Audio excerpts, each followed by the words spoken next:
Bəzi hallarda birgə nikah dövründə əldə olunmuş məişət əşyaları, deyək ki, soyuducu, paltar yuyan, qab yuyan və digər məişət əşyaları satılır. Bir müddətdən sonra tərəflər boşanmaq qərarına gəlirlər. Bu zaman boşanan tərəf birgə nikah dövründə satılmış həmin məişət əşyasının dəyərinin yarısını tələb edə bilərmi? Deyək ki, birgə nikah dövründə kişi, yəni ər, birgə nikah dövründə əldə olunmuş soyuducunu, məbləği də məsələn 2000 manat məbləğindədir, satır. Bu zaman qadın boşanma zamanı həmin əmlakı tələb edə bilərmi?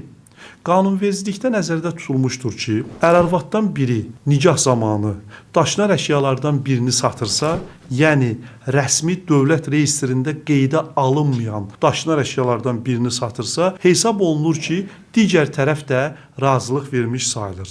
Yəni çəkdiyimiz misaldakı kimi, kişi hər hansısa bir daşınar əşyanı, deyək ki, soyuducunu satmışdırsa, bu zaman boşanma məhkəmə qaydasında həyata keçirilərkən qadın onun dəyərinin yarısını tələb edə bilməz. Çünki kişi həmin əmlakı satarkən hesab olunur ki, qadın ona razılıq vermişdir.